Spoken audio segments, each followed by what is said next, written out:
नमस्कार, आप देख रहे हैं लोकोत्तर न्यूज। मैं हूं आपके साथ हर्षिता मिश्रा।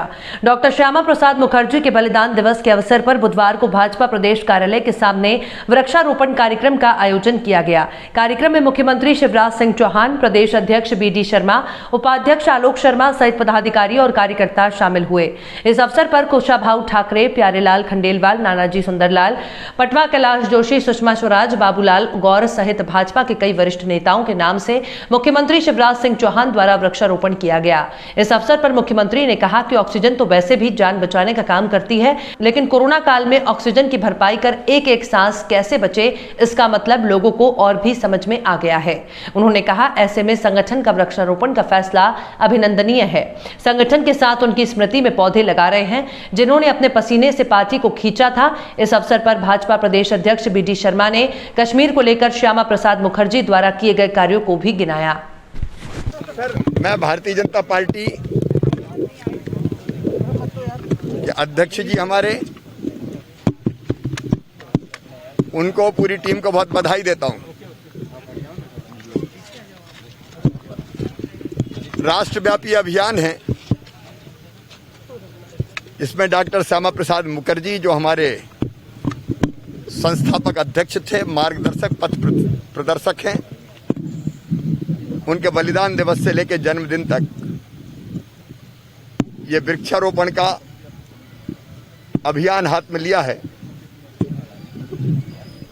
और आज हम धन्य हुए हैं अपने उन नेताओं के नाम पर वृक्षारोपण करके, जिन्होंने भारतीय जनता पार्टी को मध्य प्रदेश में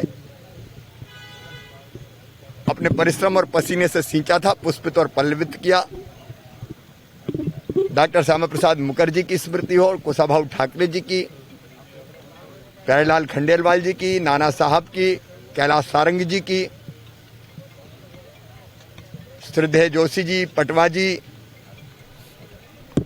गौर साहब, सारे जो हमारे प्रमुख नेता थे, उनके नाम पर भी हमने वृक्षारोपण किया। उनकी पुण्य स्मृति में इससे बड़ा काम और कोई हो नहीं सकता। वृक्ष ही ऑक्सीजन प्लांट है। वो पर्यावरण बचाने का काम करेंगे। ये काम केवल आज के लिए नहीं है, आने वाली पीढ़ियों के भविष्य के लिए है। इसलिए मैं पार्टी का अभिनंदन करता हूं। केंद्र में शासित भारतीय जनता पार्टी की सरकार को एक बार फिर राम मंदिर निर्माण के लिए गए चंदे के मामले में पार्टी को घेरने की तैयारी में युवक कांग्रेस नजर आ रही है। जबलपुर में युवक कांग्रेस के लोगों ने शहर के अनेक इलाकों के हनुमान मंदिर परिसर में अनेक आयोजन किए। इसी कड़ी में भारतीय युवक कांग्रेस के अंदियास मसीह के नेतृत्व में कांचधर चौक स्थित हनुमान दुर्गा मंदिर में प्रतीक स्वरूप हनुमान जी को ज्ञापन सौंपा, जिसमें भगवान हनुमान से मंदिर निर्माण के लिए गए चंदे की राशि की सुरक्षा की मांग की है। इस मौके पर आकाश अक्कू और अन्य पदाधिकारीगण मौजूद थे। मध्य प्रदेश युवा कांग्रेस के प्रदेश अध्यक्ष माननीय विक्रांत भूरिया जी एवं जबलपुर शहर के जिलाध्यक्ष माननीय जितन राज जी के आह्वान पर आज पूरे मध्य प्रदेश में हमने भगवान हनुमान जी के चरणों पर अपना ज्ञापन सौंपा है। और जिस प्रकार अयोध्या में जो ट्रस्ट के द्वारा एक बहुत बड़ा भ्रष्टाचार सामने आया, जिसमें ट्रस्ट ने 2 करोड़ की संपत्ति को 18 करोड़ रुपया का बेचा। आज हमने हनुमान जी महाराज से आकर के अपनी अर्जी लगाई है कि भगवान, ये भारतीय जनता पार्टी के कार्यकर्ताओं और भारतीय जनता पार्टी के नेताओं और ये ट्रस्ट के जितने भी पदाधिकारी हैं, इनको समझ दे, बुद्धि दे। अंदियास मसीह, युवक कांग्रेस, जबलपुर, मध्य प्रदेश। योग कोई एक दिन तक ही सीमित रखने वाली क्रिया नहीं, बल्कि इसके लाभ तभी हैं जब इसे अनवरत जारी रखा जाए। कुछ इसी परिभाषा की परिभाषित करते हुए खजुराहो के माय होम कॉलोनी के निवासियों के द्वारा एक फिटनेस क्लब बनाया गया है, जिसके अंतर्गत राजनगर जनपद CEO प्रतिपाल सिंह बागरी के नेतृत्व में ये पूरा फिटनेस क्लब प्रतिदिन सुबह से न सिर्फ योग क्रियाएं करता है, बल्कि हमारे पुराने बचपन के खेलों को खेल करके भी भरपूर पसीना बहाते हैं और सभी को फिट रखने की एक बेहतर क्रियाएं करके अपने आप को चुस्त दुरुस्त रखते हैं। इसके अलावा साइकिलिंग, वॉक और कॉलोनी में पौधारोपण, सफाई अभियान और विभिन्न सामाजिक गतिविधियों में भी ये क्लब भरपूर सहयोग करता है। इन सब के बाद जब शरीर से काफी पसीना निकल चुका होता है तो पानी की भरपाई के लिए फिटनेस क्लब के द्वारा नींबू पानी की व्यवस्था रहती है, जिसमें नींबू पानी के अलावा इसमें पुदीना, अदरक, तुलसी और काला नमक इत्यादि को उसको निचोड़कर इनके रस से अमृत पेय बनाया जाता है और सभी को दिया जाता है। निश्चित रूप से माय होम कॉलोनी के इन फिटनेस क्लब वाले सदस्यों से हम सभी को सीख लेनी चाहिए, जिससे कि हम चुस्त दुरुस्त रहे। सिर्फ कहने से फिट इंडिया नहीं हो जाएगा, उसके लिए कुछ करना पड़ेगा। छिंदवाड़ा जिला कलेक्टर कार्यालय में आशा उषा सहयोगी कार्यकर्ताओं ने जिला कलेक्टर कार्यालय पहुंचकर कलेक्टर को अपनी समस्याओं और मांगों को लेकर ज्ञापन सौंपा, जिनमें उनकी मांग थी कि नियमितीकरण और वेतन बढ़ाने को लेकर ज्ञापन दिया गया है और कहा कि मांगे शीघ्रता से सरकार ने नहीं मानी तो उग्र आंदोलन करने के लिए भी तैयार हैं। इसके पहले भी आशा कार्यकर्ताओं द्वारा जिला कलेक्टर कार्यालय में ज्ञापन दिया गया था, जिसका जवाब अभी तक उन्हें नहीं मिल पाया है। कलेक्टर महोदय से आशा कार्यकर्ताओं ने निवेदन किया है कि जल्द से जल्द उनकी मांगों को लेकर कार्यवाही की जाए। कार्यकर्ता प्रदेश स्तर पर चक्का जाम करेंगे और अनिश्चित बहुत बड़ा आंदोलन करेंगे। आपको ऐसा नहीं लगता कि कोरोना काल चल रहा था, आप लोगों की बेहद आवश्यकता थी, आप लोग फील्ड में होती थी, लोगों की मदद कर पाती, ऐसे समय में आप लोग हड़ताल पे चले गए, ऐसी क्या वजह? सर इतने सालों से 2005 से हमारी आशा कार्यकर्ता शासन प्रशासन के हर गवर्नमेंट कार्यक्रम में मदद कर रही है, हर योजनाओं में लाभ दे रही है। मैदानी स्तर पर हमारी आशा कार्यकर्ता गांव-गांव में जाकर, घर-घर जाकर, एक-एक कोविड पेशेंट के घर जाकर उनका ट्रीटमेंट कर सकती है, उनको दवाई दे सकती है।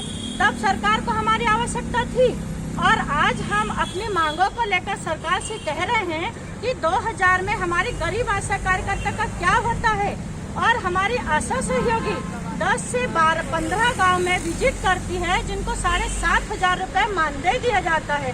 वो तो 35 रुपये दिन के बराबर भी नहीं है।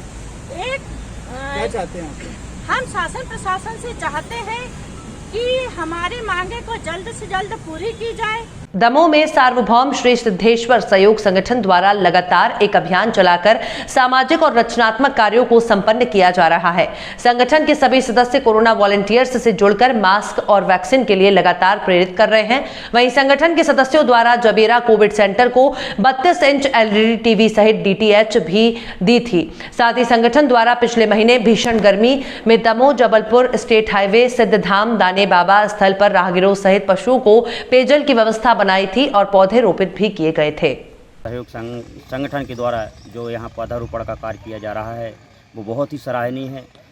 ऐसा ही अन्य जगह पर यदि करना चाहते हैं तो ग्राम पंचायत से जो भी सहयोग होगा वो हम लोग देने को तैयार हैं और इसमें भी जो सहयोग हमारी की आवश्यकता होगी वो भी करने को तैयार है। सर समूह द्वारा ये जबेरा में शंकर जी के मंदिर के पास ये पौधरोपण का काम किया जा रहा है। ये बहुत ही सराहनीय पहल है। इनके द्वारा, इस संगठन के द्वारा अभी गर्मी में पहाड़ी के ऊपर पेयजल की व्यवस्था की गई। इसके साथ साथ और ये अनेक सामाजिक गतिविधियों में बहुत अच्छी समाज के साथ हिस्सेदारी कर रहे हैं। आज ये यहाँ पे वृक्षारोपण 200 पौधे यहाँ पे लगाए जा रहे हैं। इसमें संगठन के सभी सदस्यों द्वारा बढ़ चढ़ के हिस्सेदारी की जा रही है। इसके लिए बहुत सराहनीय, जबेरा के लिए बहुत सराहनीय पहल है। ये संगठन इसी तरह से उत्तरोत्तर सामाजिक उत्थान में, सामाजिक गतिविधियों में अपना सहयोग देता रहे और इस संगठन को मेरी तरफ से ढेर सारी शुभकामनाएं। थैंक यू, धन्यवाद। सिद्धेश्वर सहयोग संगठन के द्वारा जबेरा के शंकर जी के प्रांगण में 200 वृक्षों का पौधारोपण किया गया है। निश्चित तौर पर यह संगठन बधाई का पात्र है और हर एक संगठन का एक उद्देश्य होना चाहिए। सामाजिक क्षेत्रों में कई प्रकार की समस्याएं और कुरीतियाँ होती हैं, कई सामाजिक संरचना के ऐसे कार्य होते हैं जो समाज के लोगों को आगे करना चाहिए। ऐसी समाज सेवी संस्थाएं जब काम करती हैं तो दूसरों को भी प्रेरित करती हैं, स्वयं भी प्रेरित होती हैं। इससे समाज में एक नया संदेश जाता है और मैं पुनः इन संगठन को बधाई देता हूं कि आपके द्वारा उत्तरोत्तर रूप से काम किया जाए। और मैं एक और आग्रह करना चाहता हूं, वर्तमान में देश के अंदर कोरोना महामारी चल रही है, उसमें भी यह संगठन वैक्सीनेशन के लिए लोगों को प्रेरित करने के लिए भी काम करे तो बहुत ही अच्छा करना पड़ेगा और निश्चित तौर पर हम इन्हें बधाई देते हैं। धन्यवाद। टीकाकरण महाअभियान के दूसरे दिन मुल्ताई के वैक्सीनेशन सेंटर में भारी भीड़ नजर आई, जहां युवाओं सहित महिलाओं में उत्साह नजर आया। वहीं वैक्सीनेशन सेंटर पर पुलिसकर्मी सोशल डिस्टेंसिंग का पालन करवाते हुए नजर आए। महाअभियान के पहले दिन मुल्ताई ब्लॉक में 2667 और दूसरे दिन 1500 वैक्सीन लगाई गई। इस अभियान में कोरोना वॉलंटियर महत्वपूर्ण भूमिका निभाते नजर आए। मुल्ताई बीएमओ डॉक्टर पल्लव अमृत फले और टीकाकरण अधिकारी तेजकरण साबले ने लोकोत्तर संवाददाता से बातचीत के दौरान बताया कि आने वाले दिनों में टीकाकरण को तेज किया जाएगा और अधिक से अधिक लोगों को वैक्सीन लग सके, इसके लिए उन्हें जागरूक किया जाएगा।